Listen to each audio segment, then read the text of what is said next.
welcome you all to Trek Wars.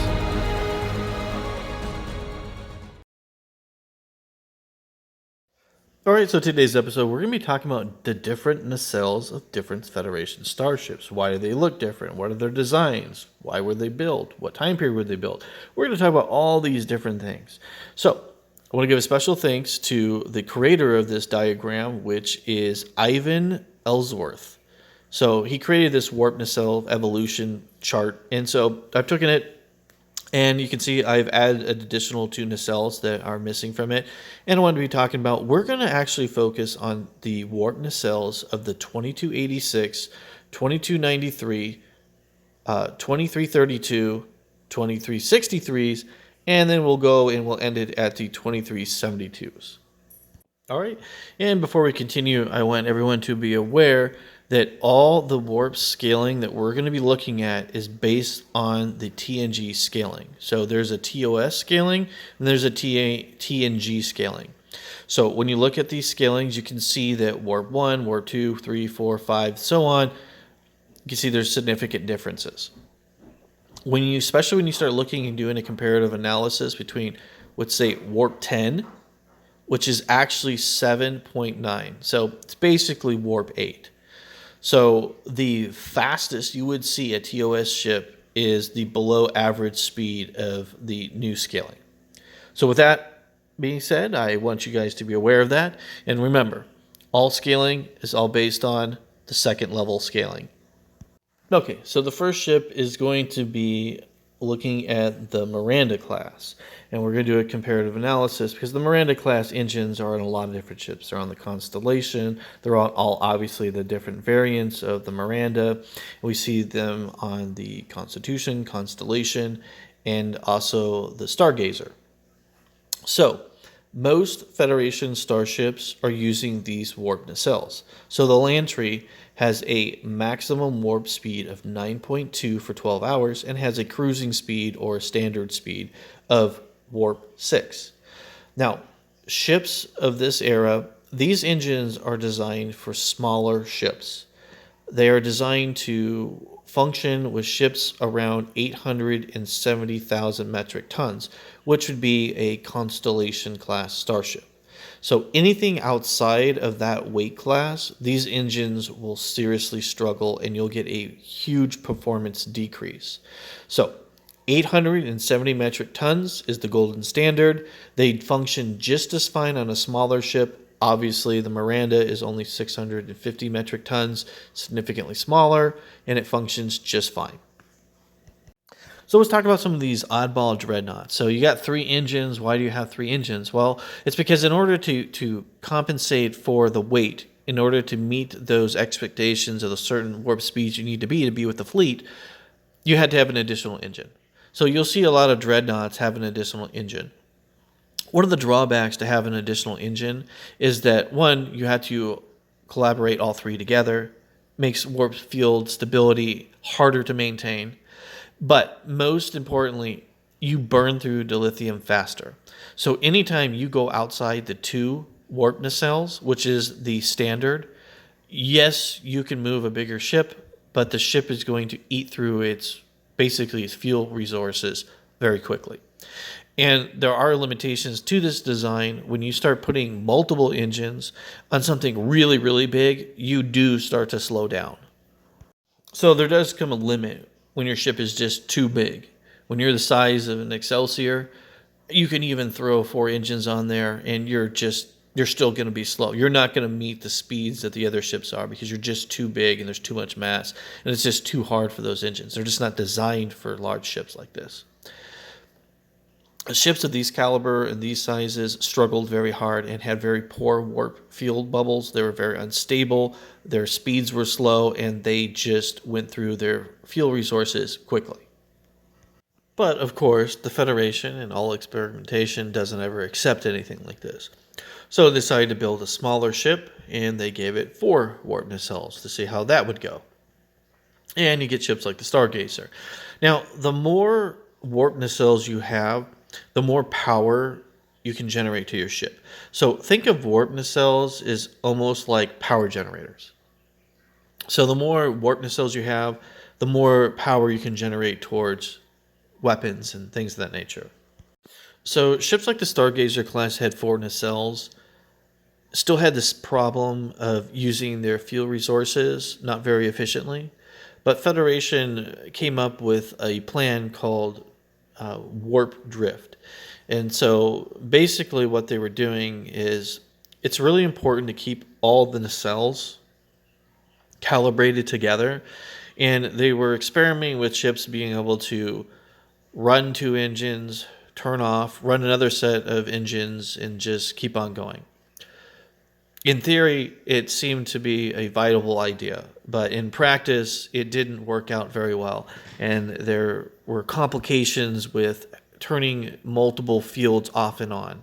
So what they ended up coming up with is a warp stable bubble that is using all 4 engines at the same time, so that there's very little stress on the engines, and you can hold warp speeds for a significantly long time. All right, so there are some drawbacks to these designs. So you can hold warp 9 for 24 hours, which is double the previous design. You're also cruising still at warp 6, but you still have a problem with draining your dilithium quickly. So this is why not very many ships are using this design. If you need to get where you need to go, you can get there very quickly. But it's not really the most viable design for deep space exploration. Because you can take your single nacelle ship, which doesn't have any issue of draining its dilithium, and it's operating, at 9.2, which is slightly faster, but it can only go for 12 hours. So yes, you can get there like much quicker if you really, really need to. But when you're going into deep space for long periods of time and 5-year missions, you don't want to be draining your resources. You don't want to be draining your dilithium. That's not really optimal. So these ships could operate in deep space. They could get from A to B very quickly, but they would have to carry an additional amount of dilithium. This could be an explanation for why the Constitution class starships have such a huge cargo area. So we know that they carried lots of worker bees, and they carried a lot more shuttles than other ships, and they did a lot of missions where they're out there repairing ships. But also, that internal space is probably holding dilithium, because the ship does burn through dilithium quickly. But if you think about the role of the ship, though, and what they decided to do with it, yes, you could do deep space exploration, but say you get damaged and you're in deep space and you need a ship to get to you quickly, well, the Constitution can come out there and take care of you, repair you, get you going, get you back on your mission, then come back and then refuel. Also, this ship was the first ship to be able to fire multi-shot torpedoes. And that's probably because of the additional engines and the more power it had. So the more power, or the more engines you have, the more you can move a ship, and the more power that ship has. So that's why you have multi-engines. So anytime you see a starship with multiple engines, just know that it's getting additional power that a ship of 2 engines wouldn't be getting. And with that being said, our ships out there that are single engines, one of the things you'll always notice about single engine starships is that they never have a secondary hull. And the reason for that is the single engines can push the ship to warp speeds that are standard. But they can only do that because obviously the ship weighs a lot less. So a lot of the factors about what a warp nacelle is going to be able to do is based on the weight of the starship.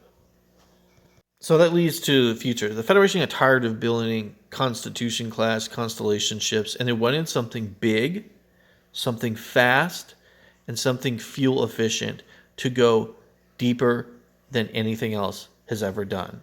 And that is the Excelsior class. So the Excelsior class engines are twice the size of its predecessors. So the 2286 compared to the 2293s, the 2293 engines are faster and just as efficient as its predecessors. This is probably one of the best engine designs that the Federation had created. It was extremely fast for its time period, and it was very effective, and it could push around very large starships. Because even by TNG standards, an Excelsior class starship is still a large starship comparative to a lot of the other races. I mean, if you compare Klingon ships, I mean, a Volca class cruiser is similar size to the Excelsior. The only thing the Romulans really have that's bigger than the Excelsior is the Warbird. They do have a few other starships out there, but for the most part, the Excelsior is one of the biggest ships you're going to see out there. Very efficient, very fast, very good. Now, the Excelsior was a fantastic design, but the Federation wanted something that was bigger and could go deeper into space, and so they designed the Ambassador class. Now, the Ambassador is a blend between Excelsior technology and then the newer technology coming in, and they didn't work out very well. There was a lot of issues with the beginning stages of the Ambassador class, but once they got that all fixed, the ship actually performed very well.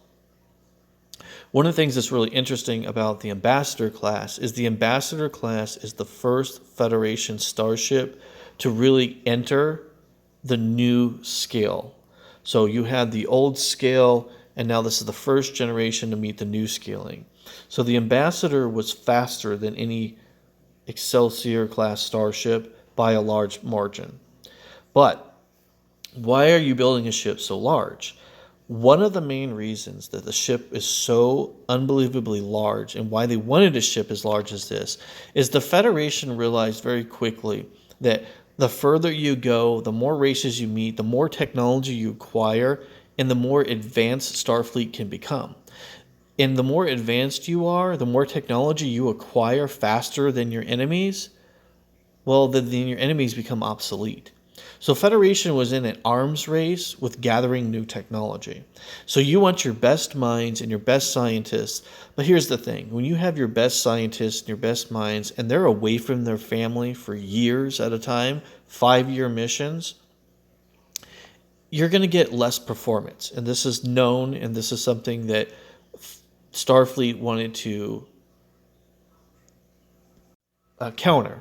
So they decided to build a ship that was large enough to house its officers and family, basically a mobile city. And so that is where the Ambassador came into play. So the Ambassador was also using lots of additional technology it had never been seen before, such as phaser strips rather than phaser emitters. Now, there is a lot of argument about what kind of weaponry was being used on these ships, but the Ambassadors were fully capable of defending themselves. They had advanced technology on them, and the ship was extremely fast. And now it can go deep in space. It had efficient engines, and it could do everything that the Excelsior could do, but better.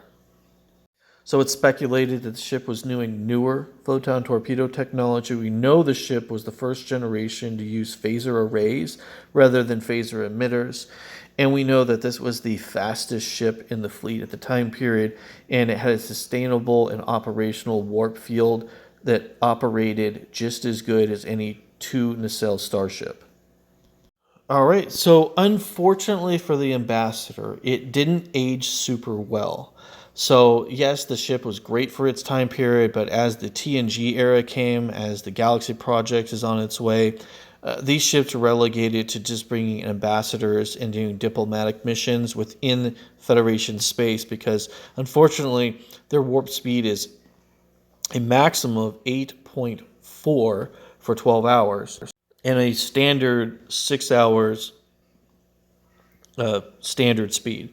So the Ambassador class is slower than the Excelsiors. It's slower than the Mirandas. It's a really slow Federation starship. But as long as it's in Federation borders, it doesn't really matter This ship is still good for deep space exploration because it is so large, but you're just not going to get to where you need to go anytime fast.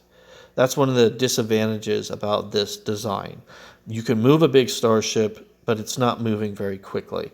So new engines needed to be created before the Galaxy project could take place. All right, so now let's talk about the Federation's next generation engines, which were seen on the Springfield class and the Cheyenne class. And so the Federation went back because with the new warp scale, and they were going back to smaller ships because at this point in time, the Federation wasn't capable of making large starships with high velocity warp speeds. All right, so these smaller next generation ships are around the same size as the Excelsior class starships, but the warp nacelles are much more powerful. The warp nacelles are able to deliver a lot more power to these newer systems. They're Galaxy class systems, more powerful sensors, more powerful shielding, things of that nature. And they were designed for a special purpose, deep space exploration. But rather than focusing on, high warp speed max values for 12 hours, they wanted something that could cruise at a substantially higher standard warp speed. So as you can see, the Springfield engines are able to go warp 9.2 for 12 hours, but they have a cruising speed or normal speed of 7.5. So they're 1.5 on the warp scale higher cruising speed than any other starship that the Federation has at that point. So they're fast, and they're very fast when it comes to cruising speeds.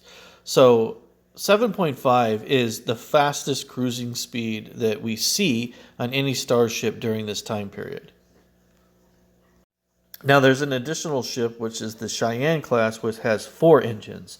And so configuring the 4 engines to operate together and using this warp drift technology that they had obtained from previous generations, the Cheyenne class, or Cheyenne, is able to go to warp 9.6 on the new scale for 12 hours and has a cruising scale of 7.5. So there is something unique about these engines that makes it that they can't sustain maximum warp speeds as long as some of the older generation engines that have been modified. But they have a much better normal cruising speed of 7.5. So these ships are able to get into deep space quicker than any other starship because it's much, much faster to get to where you're going at 7.5 normal cruising speed than just to go and punch it at 9.6 for 12 hours, stop, and then go again. So overall, this is a long distance starship, and it would have been absolutely fantastic for deep space exploration. There's no ship in the fleet at this point in time that can go further, longer than the Cheyenne class. I would consider this ship to be a deep space explorer. Now, the interesting thing is when you look at this ship, it's actually classified as a heavy cruiser. Now, it's important to note that this ship is existing prior to the Nebula. This is prior to the Galaxy. There's no really large starships in the Federation except for the Ambassador. So this clarification is a heavy cruiser. It's probably only given to it during the time period when it was first designed, and I don't think it would be holding that category once the larger new generation ships arrive. All right, and before we take a look at the most common, well-known engine, which would be the Galaxy class engine, let's just kind of backtrack and take a look and then look at what we're seeing. So we know the standard Federation ship is traveling at warp 9.2, and they have a cruising speed of warp 6. We know that the Excelsior, the next step up, can move at 9.6, which is really fast, same cruising speed. Now we see the Springfield is 9.2, but it has a really good cruising speed of 7.5. Now, if you get any ship bigger than a Springfield class or Excelsior class, then we got to move up to the Ambassador engines, which are very slow at 8.4, but to have a normal cruising speed of warp 6. All right, so there's like single nacelle designs. We have dual, which is the normal Enterprise. We have all kinds of different configurations of different starships, but the Galaxy is the one we all know the best, right? And so let's take a look at its performance. So it can travel at warp 9.3 as a safe mode. It can travel at 9.6 at its absolute max, and its cruising speed is warp 6. Now, we talked about the Ambassador class, and it's in the 300,000 kiloton range. The Galaxy class is 4,500. So it's 4,500 metric tons. So it's even bigger than the Ambassador class. So these engines are creating a huge warp field. And at 9.3, that's what most of the big ships are doing. But it's capable of 9.6. Now, the only Enterprise D nacelles ship that is odd is the Niagara class. So the Niagara class has 3 nacelles, and it can actually travel at 9.6 for 12 hours, but it has a cruising speed of warp 8, which is really fast. So obviously this is the newest ship, and this would be the fastest ship, and basically this is a Ambassador class with Galaxy class nacelles put onto it. And it says that the ship has increased offensive and defensive capabilities because of the extra nacelle. So it's got stronger shielding that would be seen on a normal Ambassador class. It's got higher level output for its phaser banks or its phaser arrays than ships of its class, which is kind of interesting. So this is the only oddball. Everything else falls in those same categories that uses any type of, let's say, Galaxy class nacelles. So next on the list, there are a lot of ships that are using these kind of warp engines, and they're the Akira class. So you're seeing them basically on all the anti-Borg ships, and they have a warp factor of 9.8 for 12 hours, and then they have a cruising speed of warp 7. So this is like the best of both worlds, I guess. You can put this nacelle, works well on large ships because the Akira is about the same size as an Ambassador class. And it's able to go warp 9.8, which is even faster than the Enterprise.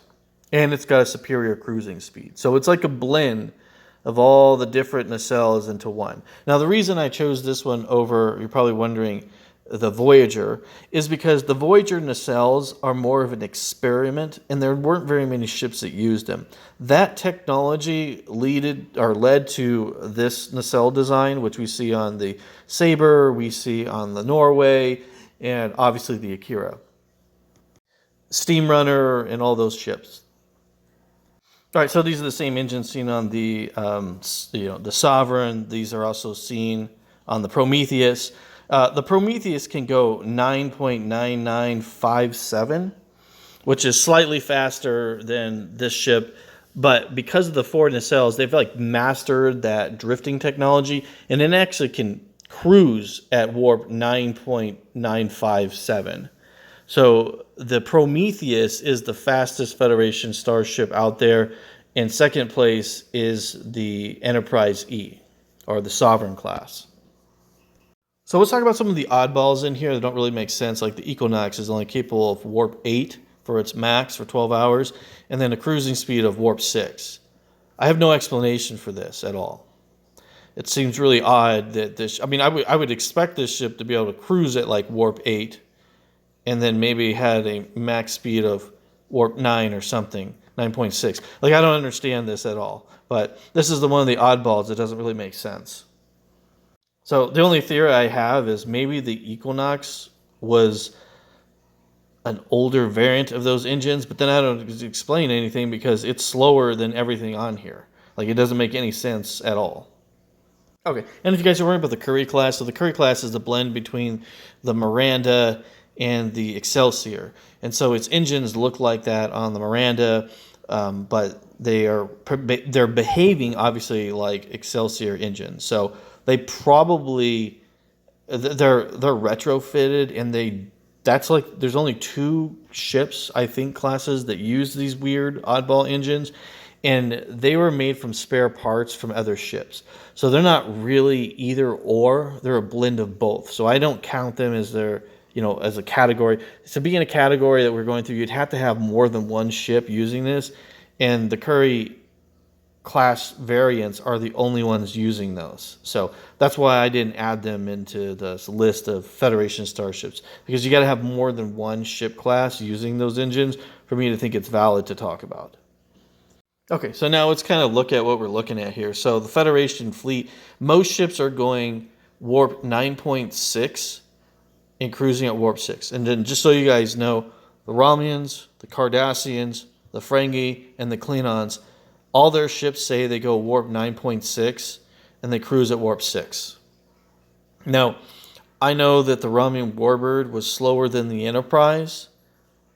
So during the Dominion War, technology throughout the universe or the galaxy had already upgraded to the point where everyone is operating at warp nacelle levels of 2293. So the Federation is the pioneer of all this technology, and then everyone else is kind of like slowly catches up, because we know the Romulan was slower than a Galaxy class. And yes, it could strain its engines, but it damaged itself going warp 9.6. So you can see that Ambassador class engines overall are the lowest performing engine that the Federation has active.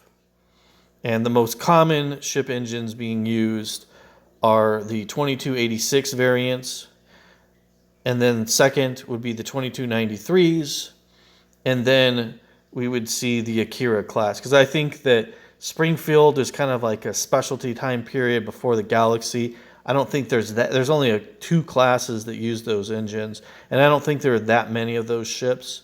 And then we have the Galaxy class, and Galaxy class was a great engine for really large ships, but then the Federation decided it no longer wanted large ships after the Borg interactions. And especially after the Dominion Wars, big ships weren't really looked at. And they're going back more to size of the Excelsior class, but they want the capabilities that we were seeing with some of the other engines. And so it was a blending of the Springfield, and then I would say the Galaxy class. And that's where the Akira variant came from. And then from there, we get the warp nacelles that we see on the Sovereign. So the Voyager is capable of going to 9.95. And so we know that the Akira class and the Sovereign class engines are the, I guess, the finished versions of the warp nacelles that were being tested by the Voyager. So the Voyager would be in between the Galaxy and the Akira class. So pretty interesting. I hope you guys enjoyed this. I hope you liked this video. If you have any thoughts about ship classes, or if you think there's an important ship or nacelle variant I missed, put it in the comment and then I'll take a look at it. Thank you for watching Trek Wars. If you like this material, please subscribe and make a comment. And with that being said, victory is life.